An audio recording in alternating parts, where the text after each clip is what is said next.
దేవుని నామానికి స్తోత్రాలు.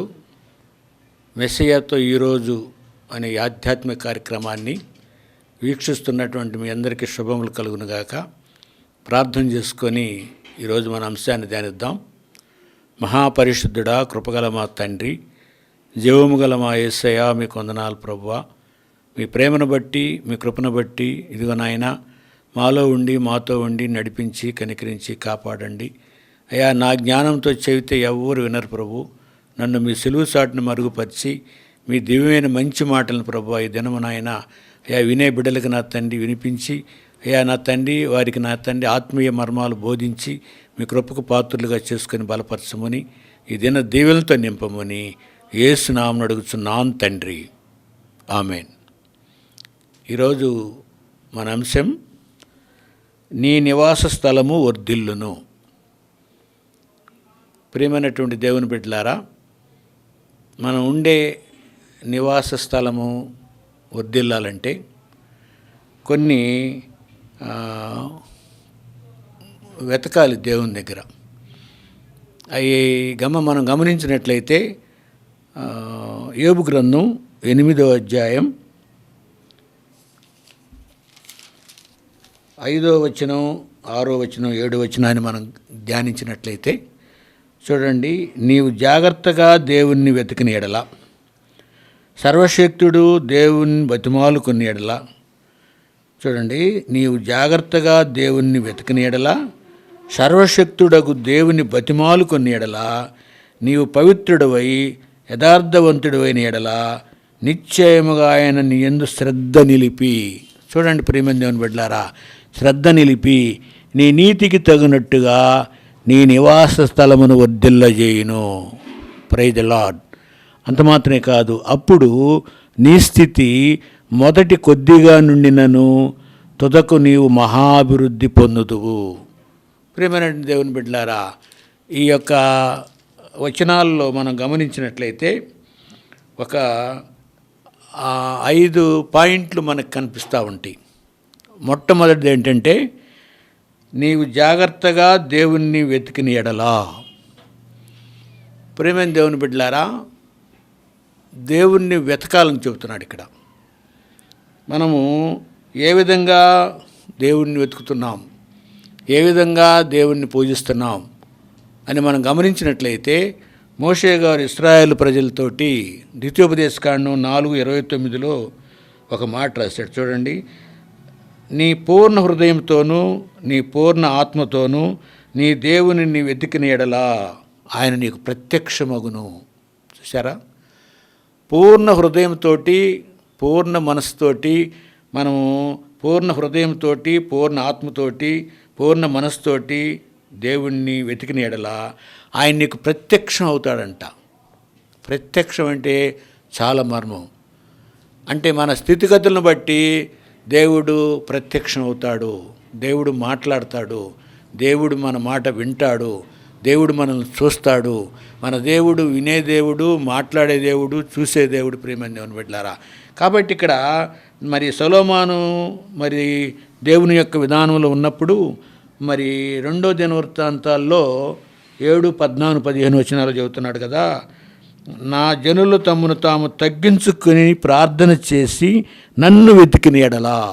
చూడండి, జాగ్రత్తగా వెతికితేనంట దేవుడు ప్రత్యక్షం అవుతాడంట. మరి అంటాడు ఆయన, నేను వారి ప్రార్థనలు విని వారి దేశమును స్వస్థపరిచెదను, ఆ స్థలముపై నా కనుదృష్టి నిలుచును. Praise the lord. ఈ స్థలమందు చేయబడు ప్రార్థన మీద నా కనుదృష్టి నిలుచునని చెప్పినటువంటి దేవుడు నువ్వు ఉండే స్థలము, నువ్వు ఎక్కడుంటే అక్కడ. కాబట్టి శ్రద్ధ నిలపాలి. మన దగ్గర అశ్రద్ధ ఉంది. శ్రద్ధ అనేది మన జీవితాల్లో తక్కువగా ఉంది, అందరు కాదు, కొంతమందికి. కాబట్టి శ్రద్ధగా దేవుణ్ణి వెతికినప్పుడు దేవుడు మనకు దొరుకుతున్నట్టుగా ఇక్కడ గ్రంథంలో దేవుని మాట మనకి క్లియర్గా కనిపిస్తూ ఉంది. చూడండి, ఇక్కడ అంటాడు దేవుని మాట సామెతలు 8:17లో, నన్ను ప్రేమించు వారిని నేను ప్రేమించున్నాను, నన్ను జాగ్రత్తగా వెతుకువారు నన్ను కనుగొందురు. చూసారా, సొలొమోను జ్ఞాని ఆయన మనకిచ్చే మెసేజ్ ఏంటంటే, నన్ను ప్రేమించు వారిని నేను ప్రేమిస్తున్నాను. ఈ లోకంలో కూడా మనం ఎవరినైతే ప్రేమిస్తూ ఉంటామో వాళ్ళు మనల్ని ప్రేమిస్తూ ఉంటారు. అట్ సేమ్ టైం దేవుడు కూడా చెప్పే మాట ఏంటంటే, నన్ను ప్రేమించు వారిని నేను ప్రేమిస్తున్నాను, నన్ను జాగ్రత్తగా వెతుకువారు నన్ను కనుగొందురు. చూసారా, జాగ్రత్తగా వెతకాలంట. మరి దీని జాగ్రత్తగా అంటే మనకి చాలా ఉదాహరణలు ఉన్నాయి. ఎగ్జాంపుల్, మన మన ఇళ్లలో స్త్రీలు డబ్బులు చీరలు ఎక్కడో పెడతారు. పెట్టినప్పుడు అవి కనపడినప్పుడు మొత్తం తీసి అంటే ఆ యొక్క ఎక్కడైతే ఏ ఆర్లో అయితే పెట్టారో, ఏ మడతలు అయితే పెట్టారో కనపడినప్పుడు జాగ్రత్తగా అని వెతుకుతూ దాన్ని కనుగొంటారు. ఈ లోకంలో కొన్ని విషయాల్లో ఎంత జాగ్రత్తగా మనం జీవిస్తామో, దేవుణ్ణి వెతికే దాంట్లో కూడా జాగ్రత్తగా ఉండాలనేది ఇక్కడ మర్మం. దావీదు అంటాడు 63:1, దేవా నా దేవుడు నీవే, వేకువనే నేను నిన్ను వెతుకుతున్నాను. చూసారా, దావీదు అంటాడు వేకువనే నేను నిన్ను వెతుకుతున్నాను. మనమేమో మన ఇష్టం వచ్చినప్పుడు, మనమేమో మన కష్టం వచ్చినప్పుడు, మనకు బాధ వచ్చినప్పుడు, మనకు వేదన వచ్చినప్పుడు దేవుడా దేవుడు అంటూ ఉంటాం. కానీ దావీదైతే వేకువనే అంటే మొదటి జాములు, అంటే మా ఉదయాన్నే, అంటే దేవుని యొక్క విధానములో ఇక్కడ దాని ఉదయకాలం అంటే తెల్లవారుజామున 4వ జాము లెక్క వస్తుంది. 4వ జాములో దేవుడిని ఎత్తుకుతాడంట. ఎంత గొప్ప మర్మం అండి. శక్తివంతమైనటువంటి దేవుడని ఆయన, నీవే నా దేవుడు, ఇంకొక ఆప్షన్ లేదు ఆయనకి. నీవే నా దేవుడవు, నేను నిన్ను వేకువనే వెతుకుదును, వేకువనే. మరి మన సంగతి ఏంటి? అలాంటి ఆలోచన మనకుందా? కాబట్టి దేవుని మాట ఎంత గొప్పదంటే, పరిశుద్ధుడైనటువంటి దేవుడు ఆయన సమస్తం కూడా చేయగలడనమాట. అందుకే యోబు 11:13-15 దాకా ఏముందంటే, తన స్నేహితుడు చెబుతున్నాడు అనమాట. యోబుతో తన స్నేహితుడు చెబుతున్నాడు, నీవు నీ మనస్సును దేవుని వైపు తిన్నగా నిలిపిన ఎడలా, నీ చేతులు ఆయన వైపు చాచిన ఎడలా, పాపము నీవు విడిచిన ఎడలా నీవు స్థిరపడి ఉందువు. చూసారా, ఎన్ని మాటలున్నాయి ఇక్కడ. ఆయన వైపు తిన్నగా చూడాలి. అందుకే యేసయ్య అంటాడు, నా వైపు చూడండి భూదిగంత నివాసులారా, నా వైపు చూసి రక్షణ పొందండి. ఆయన వైపు చూడలేకపోతున్నాం మానవ జీవితంలో జనులందరూ కూడా. అందుకే నా వైపు చూసిన వారు రక్షించబడతారు. అందుకే అంటాడు, ప్రయాసపడి భారం మోస్తున్న సమస్త ప్రజలారా నా వైపు చూడండి, మీకే విశ్రాంతి అంటాడు. కాబట్టి తిన్నగా చూడాలి. కాబట్టి మన ఆలోచన ఎంత గొప్పగా, మరి ఈ దినాల్లో దేవుని వైపు చూడలేకపోతున్నాం. వేరు వైపు చూస్తున్నాం. మందే గొప్పతో అనుకుంటూ ఉంటాం మన జీవితాల్లో. కానే కాదు ప్రియమైన దేవుని బిడ్డలారా. ఇంకంటాడు యేసు ప్రభు వారు చెబుతున్నాడు కదా, మత్తయి సువార్త 7:7లో యేసు ప్రభు వారు చెబుతున్నాడు అనమాట. తన కొండ మీద ప్రసంగంలో చెబుతున్నాడు, అడుగుడి మీకు ఇవ్వబడును, వెదకుడి మీకు దొరుకును. ఎస్, జాగ్రత్తగా వెతికినేడలా నీ నివాస స్థలము వర్ధిల్లుద్ది. ప్రియమైన దేవుని బిడ్డలారా, నువ్వు ఉండే నివాస స్థలము, నువ్వు ఉండే ప్రదేశము క్షేమంగా లేకపోతే, నువ్వు ఉండే స్థలం ప్రశాంతంగా లేకపోతే దేవుని యొక్క విధానం దాని మీద ఉండదు. కాబట్టి నువ్వు జాగ్రత్తగా మరి వెతకాలంటాడు. రెండో మాట ఏంటంటే, నీవు దేవుణ్ణి బ్రతిమాలుకుని ఎడల, అంటే బ్రతిమాలుకోవాలంట, దేవుణ్ణి బ్రతిమాలుకోవాలంట. దేవుడు శక్తివంతమైన దేవుడు కాబట్టి బ్రతిమాలుకోవాలి. యోబు గ్రంథం 9:15 అంటాడు, నేను నిర్దోషినై ఉండినను, యోబు గారు చెబుతున్నాడు ఈ మాట, నేను నిర్దోషినై ఉండినను ఆయనకు ఎదురు చెప్పజాలను, న్యాయకర్త అని నేను ఆయనను బతిమాలుకొందును. ఎంత మాట అండి, ఎంత గొప్ప మర్మం ఇక్కడ కనిపిస్తూ ఉంది మనకి. మరి ఎప్పుడైనా నువ్వు దేవుణ్ణి బతిమాలాడావా? ప్రభువా నాకు అజ్జయ్ ఇజ్జయ్ అంటాం కాదు, ఇక్కడ బతిమలాడాలి. మన పిల్లలు మన మాట వినకపోతే ఏం చెప్తాం మనం? అయ్యా నా మాటినయ్యా, ఒక్కసారి పోరా. ఎందుకు బతిమలాడుతున్నావు? అతన్ని ఒప్పించటానికి. అలాగే దేవుడిని బతిమలాడాలి. అందుకే నీవు దేవునిని బ్రతిమానుకొనిడెల్లా నీ నివాస స్థలం వర్ధిల్లుద్ది. కాబట్టి మనలో చాలా లోపాలు ఉన్నాయి. దావీదు అంటాడు 7 మార్లు దేవుణ్ణి బతిమలాడతాడు రోజుకి. 119 కీర్తన మీ అందరికీ తెలుసు. 164 వచనంలో దావీదు 7 మార్లు దేవుని దగ్గర విన్నవిస్తూ ఉంటాడు, దేవునితో మాట్లాడుతూ ఉంటాడు. అదే ప్రార్థన.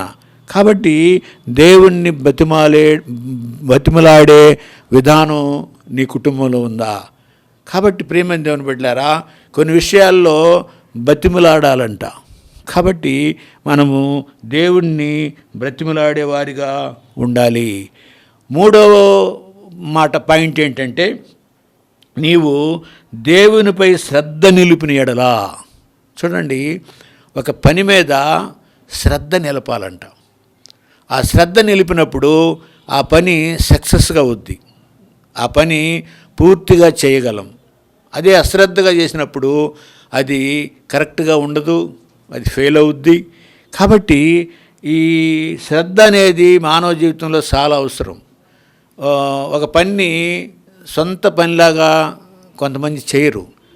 కాబట్టి అలా కాదు, అది ఏదైనా సరే నీకు ఒక పని చెప్పినప్పుడు శ్రద్ధగా దాని మీద నీ దృష్టి ఉంచినప్పుడు, శ్రద్ధ నిలిపిన ఎడలా నీ నివాస స్థలము వర్ధిల్లుద్ది అంటున్నాడు. ఇక్కడ ఏమంటాడంటే యోబు 22:21లో, మరి ఆయనతో సహవాసము చేసిన ఎడలా నీకు సమాధానము కలుగును, నీకు మేలు కలుగును. అంటే సహవాసం అనేది దేవునితో ఉండాలి. అదే ఈనాడు ప్రార్థన. రోజు మాట్లాడుతూ ఉంటే ఒక వ్యక్తి సహవాసం అవుతాడు. అలాగనే దేవునితో నీవు సహవాసం లేకపోతే, దేవుని యొక్క విధానములో నీకు శ్రద్ధ లేకపోతే నీ నివాస స్థలము వర్ధిల్లదు. కాబట్టి ప్రియమైన దేవుని బిడ్డలారా, ఏ విధంగా మనము ఈ విషయంలో ఎలా ఉన్నాం అనేది కూడా పరిశీలన చేసుకోవాలా. ఆయనతో సహవాసం ఉంటే ఇక్కడ 2 జరుగుతాయి. మనకి సమాధానం ఉంటుంది, సేమ్ టైం మేలు ఉంటుంది. మన కుటుంబాల్లో సమాధానాలు లేవు, అత్త కోడల దగ్గర సమాధానం లేదు, అత్త మరి కోడల దగ్గర సమాధానం కాకుండా అన్నదమ్ముల మధ్య సమాధానం లేదు, తోడు కోడళ్ళ మధ్య సమాధానం లేదు. ఈ విధంగా అనేక విషయాల్లో మనం మరి అసమాధానంతో జీవిస్తూ ఉన్నాము. ఎందుకంటే ఆయనతో సహవాసం లేదు. అంటే దేవుని మీద శ్రద్ధ కలిగి నువ్వు ఆయనతో మాట్లాడే విధానం నీలో ఉంటే నీ నివాసము వర్ధిల్లుతుంది. నీ నివాస స్థలాన్ని దేవుడు వర్ధిల్లు చేస్తాడు. ఫస్ట్ నువ్వు ఉండే నివాస స్థలము చక్కగా ఉండాలి, ఆ స్థలము ముందు వర్ధిల్లాలి. కాబట్టి ఎన్ని నీలో లేనప్పుడు అది వర్ధిల్లదని ఇక్కడ దేవుని మాట స్పష్టంగా తెలుస్తూ ఉంది మనకి. 22:28 అంటాడు, నీవు దేనినైనా యోచన చేయగా అది నీకు స్థిరపరచబడును. శ్రద్ధ విషయంలో ఇది ఒక గొప్ప పాయింట్ అనమాట. ఏ విషయమైనా యోచన చేయగా అది నీకు స్థిరపరచబడుద్ది. నువ్వు దేవుని పట్ల శ్రద్ధ కలిగి ఉన్నప్పుడు నువ్వు యోచన చేసి, అంటే నీ ఆలోచనే స్థిరపరుస్తాడంట దేవుడు. ఇదైతే బాగుండు, నాకు ఇది చేసుకుంటే ఎలా ఉంటుంది అని అప్పుడప్పుడు మనం ఆలోచిస్తాం కొన్ని విషయాల్లో. అప్పుడు దాన్ని దేవుడు ఆమెనంటాడు. హల్లెలూయా. కాబట్టి దేవుని మీద శ్రద్ధ నిలిపినప్పుడు మాత్రమే నీ ఆలోచన స్థిరపడుద్ది. ఇక్కడ స్త్రీ కావచ్చు, పురుషుడు కావచ్చు, దేవునికి అందరూ సమానమే. కాబట్టి ప్రియమైన దేవుని బిడ్డలారా, దేవుని మీద నేను శ్రద్ధ నిలుపుతున్నానా? దేవుని పట్ల, దేవుని పని పట్ల, దేవుని బిడ్డల పట్ల, దేవుని సంఘం పట్ల నేను శ్రద్ధ నిలుపుతున్నానా అని మనం గనక గమనించుకున్నట్లయితే మనలో లోపాలు మనకే అర్థమవుతాయి. కాబట్టి ఇది ఎవరో చెప్పాల్సిన పనిలా, మీకు శ్రద్ధ లేదని మన హృదయంలో గద్దిస్తూ ఉంటాడు దేవుడు. నీ పని ఎలా చేసుకుంటున్నావు, నా పని ఎలా చేస్తున్నావు? ప్రియమైన దేవుని బిడ్డలారా, ఆలోచించండి. శ్రద్ధ అనేది చాలా గొప్పది. అందుకే యోబు గ్రంథం 5:24-25 అంటాడు, నీ డేరా క్షేమ నివాసము నీకు తెలిసియుండును, నీ ఇంటి వస్తువుల్లో ఏదీ పోదు అంటున్నాడు. చూసారా? అంటే నీవు దేవునిపై శ్రద్ధ నిలిపినప్పుడు నీ ఇంటి వస్తువుల్లో ఏ వస్తువు పోదంట. ఒకవేళ ఎవరైనా తీసుకెళ్ళినా కూడా, నీకు గుర్తు లేకపోయినా కూడా ఆయనే నీకు వాళ్ళకి చెప్పి నీ వస్తువుని నీకు తిప్పిస్తాడంట. ఎన్ని మర్మాలు ఉన్నాయి బైబిల్లో. కానీ బైబిల్ మనం ఎవరు కూడా సరిగా చదవట్లేదు ప్రియమైన దేవుని బిడ్డలారా. కాబట్టి దేవుని మీద శ్రద్ధ నిలపాలి. అదే సామెతలు 3:1-2 అంటాడు, సొలొమోనుతో దేవుడు చెబుతున్నాడు అనమాట. నా ఆజ్ఞను హృదయపూర్వకంగా గైకొనుము, అవి నీకు దీర్ఘాయువును సుఖజీవంతో గడుచు సంవత్సరములను శాంతిని నీకు కలుగజేయును. ఎస్, దేవుని మీద శ్రద్ధ నిలిపినప్పుడు ఆయన ఆజ్ఞలను పాటించినప్పుడు నీకు దీర్ఘాయువు అంట, సుఖజీవంతో గడుచు సంవత్సరములను శాంతిని నీకు కలుగజేస్తాడు. మనం సుఖజీవంతో మరి గడుపుతున్నామా? ప్రతిరోజు టెన్షన్స్, ప్రతిరోజు ఏదో పోగొట్టుకున్న స్థితి, ప్రతిరోజు మన హృదయంలో ఆందోళన, ప్రతిరోజు ఏదో భయము. మరి ఆర్థిక సమస్యలు ఉన్నోళ్ళకైతే వాడు ఎప్పుడు వచ్చి అడుగుతాడా అని భయపడుతూ ఉంటారు. నీవు ఉదయాన్నే ప్రార్థన చెయ్యి, నేను ఇచ్చే వరకు అతను నా ఇంటికి తీసుకురావద్దు ప్రభు అని ఎప్పుడైనా అడిగావా? లేదు. కాబట్టి వాడు వస్తాడంటే వస్తాడు. అందుకే ఏబు గారు అంటాడు, నేను ఏదైతే అనుకున్నానో అది జరుగుద్ది అంటాడు. కాబట్టి నువ్వు లేచిన దగ్గర నుంచి నీ విషయాల్లో, నీకున్న సమస్యల విషయంలో దేవునితో మాట్లాడు. అదే శ్రద్ధగా మాట్లాడినప్పుడు నీ పరిస్థితులు మారుస్తాడు, నీ ఆలోచన విధానాన్ని మారుస్తాడు. ప్రతి విషయంలో కూడా దేవుడు నీకు తోడుగా ఉంటాడు. కాబట్టి దేవుని యొక్క విధానములో మనం ఏ విధంగా ఉన్నాం అనేది కూడా మనం పరిశీలన చేసుకోవాలా. 4వ పాయింట్ ఏంటంటే, నీవు నీతిని యథార్థతను వేడని ఎడలా. అంటే నీతిని యథార్థతని వేడకూడదంట. వీడినప్పుడు అది కరెక్ట్ కాదంటాడు. ఇక్కడ ఏమంటాడంటే దేవుని మాట చాలా క్లారిటీ. అందుకే యోబును గురించి, నా కుమారుడు యథార్థవంతుడు, నీతిమంతుడు, చెడుతనమును విసర్జించిన వాడు. కాబట్టి నీవు నీతిని వేడకూడదు. అప్పుడు నీ నివాస స్థలము దేవుడు వర్ధిల్ల చేస్తాడు. ప్రియమైన దేవుని బిడ్డలారా, దేవుని యొక్క మాట ఎంత గొప్పదంటే, అక్కడ అంటాడు ఆయన 13-15 యోబు గ్రంథంలో, ఆయన నన్ను చంపినను నేను ఆయన కొరకు కనిపెట్టుచున్నాను. అంటే నా యథార్థతను నేను విడువను అంటాడు. చూడండి, ఏబుకి ఇన్ని ఇబ్బందులు వచ్చినాయి. ఏబులో 7 మంచి లక్షణాలు ఉన్నాయి. ఏబుకి 7 మరి శ్రమలు వచ్చినాయి. కాబట్టి ఎన్ని శ్రమలు వచ్చినా నా యథార్థతను నేను విడువను. కాబట్టి నువ్వు యథార్థతను విడవకుండా ఉంటే నీ నివాస స్థలము వర్ధిల్ల చేస్తాడు. నీ కుటుంబం దీవించబడుద్ది, నీ బిడ్డలు ఆశీర్వదించబడతారు. కాబట్టి నువ్వు ఫస్ట్ నీ యొక్క నివాస స్థలం వర్ధిల్లాలంటే ఇక్కడ చెప్పినటువంటి విషయాలు మనం మననం చేసుకోవాలి. నాలో ఇదిగో ఈ లోట్లు ఉన్నాయి, నాలో ఈ బలహీనతలు ఉన్నాయి, నాలో ఈ పరిస్థితి ఉంది. కాబట్టి అందుకే నా జీవితం వర్ధిల్లట్లేదు, అందుకే నా కుటుంబం ఎక్కడేసిన గొంగళుండి అక్కడే ఉంది అని మనం పరిశీలన చేసుకోవాలి. ప్రియమైన దేవుని బిడ్డలారా, అందుకే దేవుని దగ్గర అన్నీ పెట్టాలి. దేవుని దగ్గర మనం మనుషులు చెబుతున్నాం. మనుషులు చెప్పినందువల్ల అది కరెక్ట్ కాదు. అందుకే బైబిల్ చెప్తా ఉంది కదా, మనుషులు నమ్ముకున్నట్టు కంటే యెహోవాను ఆశ్రయించుట నీకు మేలు, రాజులు నమ్ముకున్నట్టు కంటే యెహోవాను ఆశ్రయించుట నీకు మేలు. నీకు ఏదైతే మేలో దాని దగ్గరికి మానవుడు రావటం లేదు. ఇక్కడ స్త్రీ కావచ్చు, పురుషుడు కావచ్చు. కాబట్టి దేవునితో ఉండాలి. మనుషులు ఏముంది, మన దగ్గర డబ్బులు ఉన్నంత కాలము మన దగ్గర ఉంటారు, డబ్బులు లేనప్పుడు ఎత్తి కుదేస్తారు కింద. కాబట్టి ప్రియమైన దేవుని బిడ్డలారా, దేవుని మీద ఆధారపడు. అందుకే దావీదు ఏమంటాడు, నా ఆధారము నీవేనయ్యా. ఎస్, ఆయన మీద నువ్వు ఆధారపడ్డప్పుడు, ఆయన నువ్వు వెతికినప్పుడు, ఆయన యథార్థతను వేడినప్పుడు నీ కుటుంబాన్ని దేవుడు దీవిస్తాడు.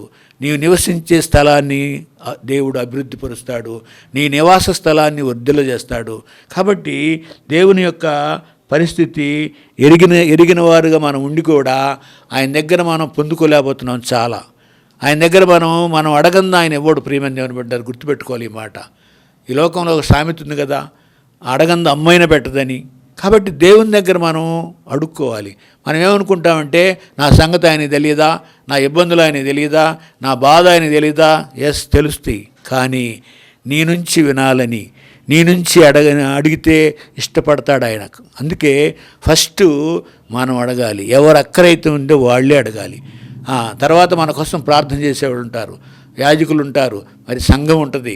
కాబట్టి మొట్టమొదటిగా బాధ ఎవరిదైతే ఉందో వాళ్ళు ఖచ్చితంగా అడగాలి.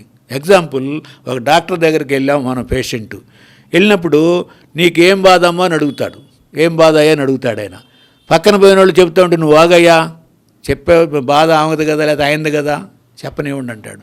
ఈ లోకంలో ఒక మనిషే తన బాధ ఫస్ట్ వాళ్ళ నుంచి వినాలని కోరుకుంటే మరి దేవాది దేవుడు ఒకసారి ఆలోచించండి. కాబట్టి మనలో యథార్థతని వేడని ఎడల నీ నివాస స్థలము దేవుడు వర్ధిల్ల చేస్తాడు. కాబట్టి యథార్థంగా మనం జీవించాలి. కొంచెం ఇబ్బందిగానే ఉంటుంది, కొంచెం కష్టంగానే ఉంటుంది, అయినా సరే ఆయన యథార్థత చూస్తాడు. అందుకే మరి నోవాహు అంటాడు, నీ టైంలో నువ్వే నిందారహితుడుగా నాకు కనిపించావు, కాబట్టి నీ కోసం ఒక ఓడను కట్టుకో. చూసారా, రక్షణ ఓడలోకి ఆ కుటుంబాన్ని ప్రవేశించారు, ఇంకెవరు రాలేదు. కాబట్టి ముందు నీవు యథార్థంగా జీవిస్తే నీ నివాస స్థలము దేవుడు వర్ధిల్ల చేస్తాడు, నీ కుటుంబం దేవుడు దీవిస్తాడు, నీ బిడ్డలు యథార్థతలో జీవిస్తారు. కాబట్టి ప్రియమైన దేవుని బిడ్డలారా, మనం ఏ విధంగా ఉన్నామనేది కూడా ఆలోచించాలి. అందుకే అంటాడు 115వ కీర్తన 14-15 వచనాల్లో ఏమంటాడంటే, దేవుడు మిమ్ములను మీ పిల్లలను వృద్ధి పొందించును. ఎప్పుడు చేస్తాడు వృద్ధి? యథార్థత జీవితంలో ఉన్నప్పుడు, ఆయనకు అనుగుణంగా మన జీవితాలు ఉన్నప్పుడు, ఆయనతో ఇష్టంగా ఉన్నప్పుడు. కాబట్టి ఆటోమేటిక్గా మన ఇష్టం వచ్చినప్పుడు కాదు, అనుదినము దేవుని యొక్క విధానంలో మనం టచ్లో ఉండాలి దేవునికి.